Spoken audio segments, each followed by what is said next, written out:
Thank you, Amit and Wilfred. Our next speaker is perhaps someone who doesn't need any introduction, but I'll still make an attempt to give him one. Apart from being a stellar Stupasa actor, he's been an NCC cadet. He's someone who's received training from the British Army, the Royal Navy, and the Royal Air Force. He's been a teacher, a professor. He's represented India at the Young Businessman Conference in Japan. He has a degree in electronics, and he's also served as a cultural ambassador to India. Please welcome Mr. Madhavan.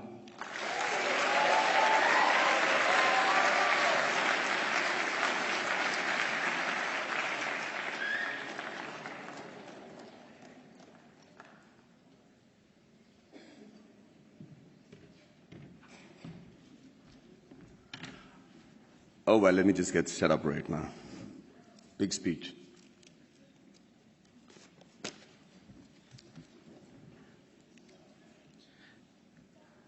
So, first of all, thank you very much for having me here at the Inspire series. It's worked dramatically. I'm already inspired to be addressing this really august intellectual gathering of people from Harvard, a place that my mother thought I will never reach. But you know what? A lot of people have spoken before me and eloquently and described their dreams for India and given figures and facts that either are skeptical and, like Mr. Wilbur says, aspirational. But I'm just an actor, and I'm going to just give you my dream shamelessly, because that's the thing that I can do best. And by that I mean, when we talk of dreams, we have one of our greatest scientists and philanthropists, Dr. Abdul Kalam, and he said something which is very interesting. He said, dreams are not what you have when you sleep. The true dreams are the ones that don't let you sleep.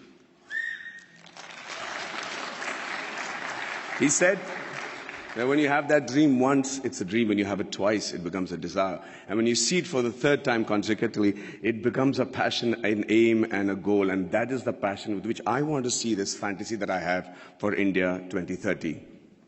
And Abraham Lincoln also was a dreamer. And, but he said one thing that makes most sense in trying to achieve this goal that I have dreamt for my nation. He said, if I have 6 hours to cut down a tree, then I'll spend the first 4 hours sharpening the axe.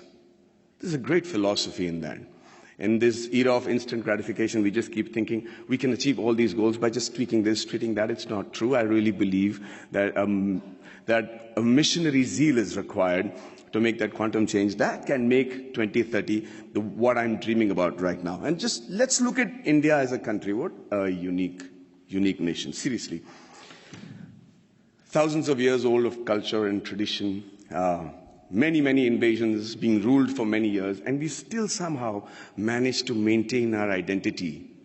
We still somehow have managed to maintain our Indianness, our beliefs, our faith. And, there has been, we have our drawbacks. There is corruption, there is violence, there is differences between the different religions and sects and castes and everything. But I can't help but think, looking at India, at the geography, that we're not doing really that bad. Look at all the other nations around in the world. Look at our neighbors. Compared to that, there is somebody in India who's doing something right for us to be called a growing economy and being projected as the third largest economy in 2026 and the most educated and young nation in the world. And it's still functional democracy. So let's first accept the fact that there is some people in India with the right ideas and the ability to lead the nation to where we are today. Under that assumption, we are also very capable of finding very unique solutions to the problems that generally the world faces. One of them, of course, is the fact that we found freedom through non-violence and non-cooperation. Who would have thought that was possible? We have some other great... No, seriously, I mean, it was as radical a thought then as it is today. And one man in a loincloth with belief and faith and complete conviction was able to do that for us. Mahatma Gandhi. And it's an amazing country of people like Mahavir, Gautam Buddha, and Mahatma Gandhi, and then Bhagat Singh, who also had a dream. He dreamt then, 85 years ago, that I dream of an India where no infant cries for the want of milk. No youngster is deprived of relevant education, and no youth goes door to door finding a job. Sadly, it's still a dream today. And I dream of a 2030 when this dream becomes irrelevant. I dream of a 2030 when everybody is so equally satisfied with what they're doing that they're able to actually devote more time back to art and culture, which is another great important aspect of our country. Now, for that to happen, we need to be a healthy nation. And when I say healthy, I remember preparing for a film of mine, which released recently, where I had to look like a boxer, and I had these, biceps and triceps that had to be there. So I decided just to work on the parts that is seen outside my clothes. So I was just working out on my biceps and my triceps and my shoulders. But you know what? I suddenly realized the strength that I had in my arms and biceps was not actually enough for me to look even fit, because it is disproportionate growth. It is the kind of growth that will not make you fit or strong, but actually make you look inadequate. And that is what is happening to India today. Everybody says we are the largest economy, we're going to be the most populated country in the years to come. And, with economic superpower and supremacy in rocket and space technology, which I am privy to, and then the IT giants and smarter cities. But ladies and gentlemen, I really believe that more than smarter cities, we require smart villages. And this is going to be primarily what I talk about today. You know, a nation is only as strong as its weakest link, and rural India is our weakest link. See, it's important that that growth and progress goes hand in hand with the villages also getting onto the same train towards economic freedom, superpowerdom, all the terms that have been coined for a successful country. But that is not happening. The reason being, we're beginning to ignore them. We're beginning to actually believe that this is a very interesting line that I've found, where they say that everybody believes that they know what is required for getting the underprivileged and the poor up to speed with the rest of the country. Okay? And we always start assuming that this is what they want. This is how we can help the poor and the villages, and this is what they need. And we can't be more wrong. Because when you assume, and as the spelling goes, you make an ass of you and me. I'm going to tell you how that happened to a friend of mine.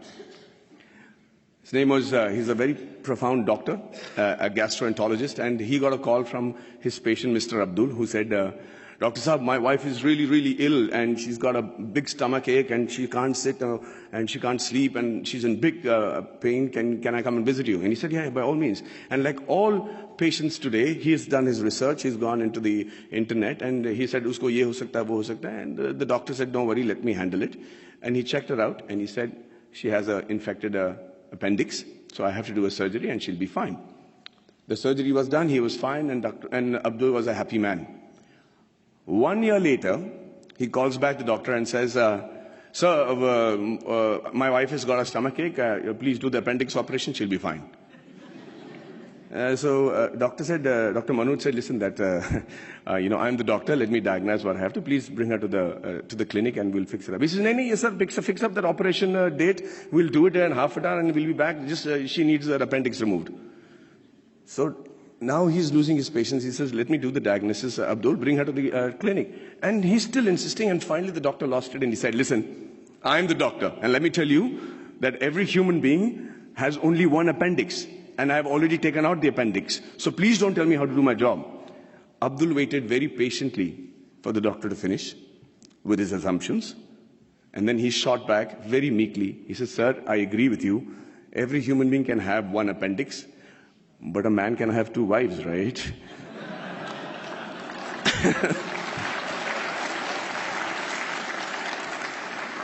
So when we start assuming what the rural India needs, we do what I think is most dangerous.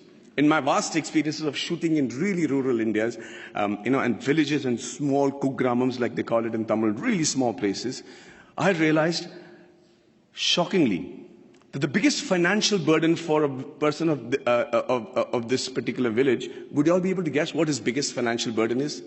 5 minutes? Hey, so I'm going to speak for 20 today. I'm going to reduce the number of questions. I'm prepared. Is that okay?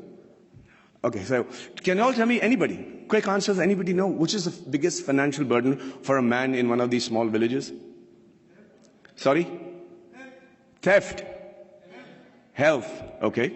No, not health, not the marriage of a daughter, not education, not, sorry? Liquor. Thank you for reminding me. No. Say that again. Dowry. No. No. No. No. Oh, let me put you out of your misery.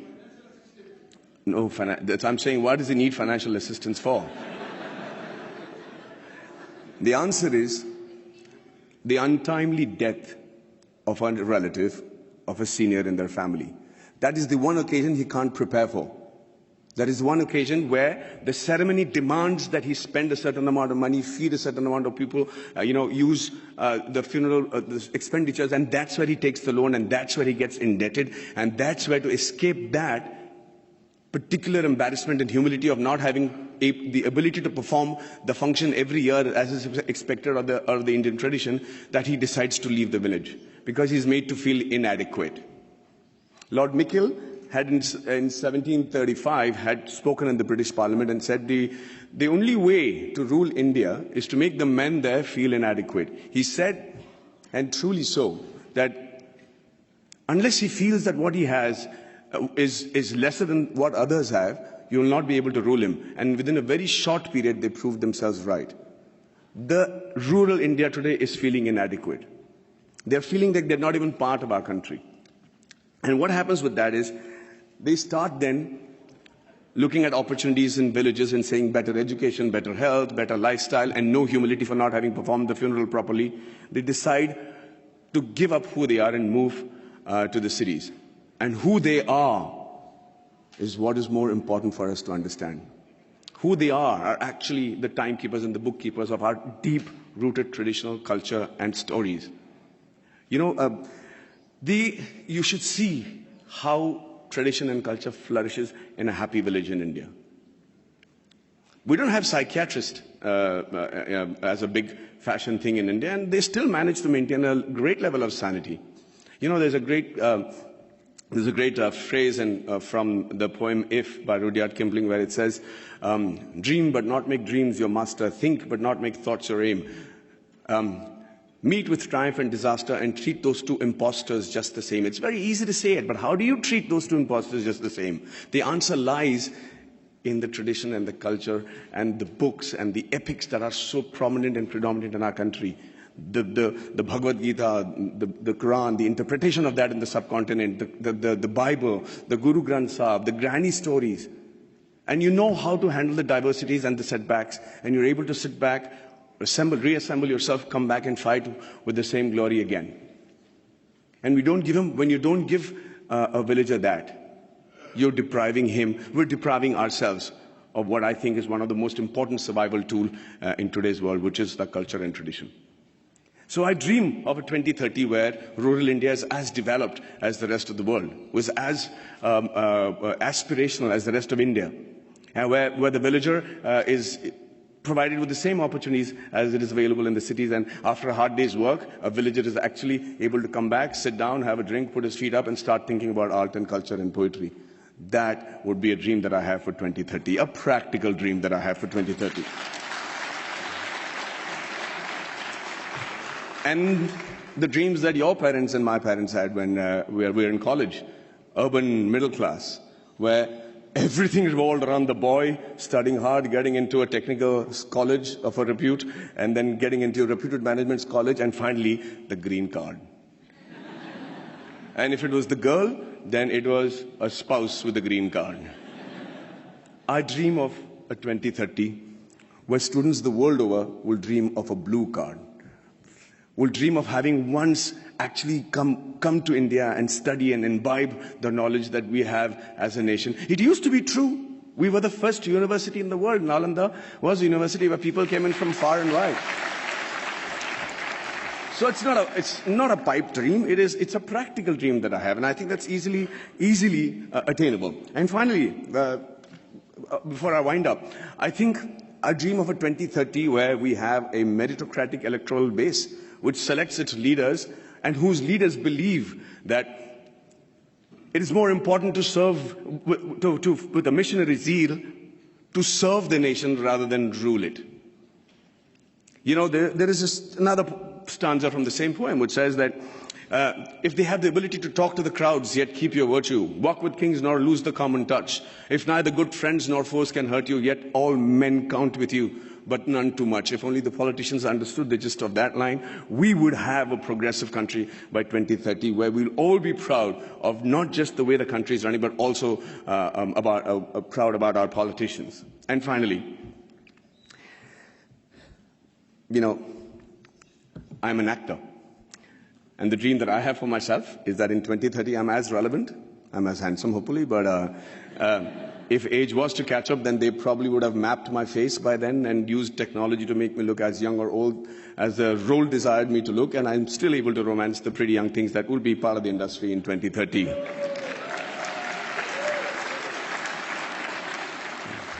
Well, I see that's got many guys going, yeah. And finally, as an actor, I'm used and prone to dialogues. I love to speak dialogues, and I recently found a line that blew me apart, and I thought it was a phenomenal Hindi film dialogue, where this great gentleman has said that whatever I am today, and all the achievements that has been possible by me, and what will eventually also be possible by me in the near future, is all because of my angel mother. Do you know who said that? Do you know who said that? Shockingly, Abraham Lincoln. So I dream of a 2030 where every Indian says the exact same thing about his mother, and not just about his mother, but also about his motherland. And also, for the sake of posterity, about his mother-in-law. But hey, ladies and gentlemen, what do I know? I am an actor. Thank you very much for your patient hearing, and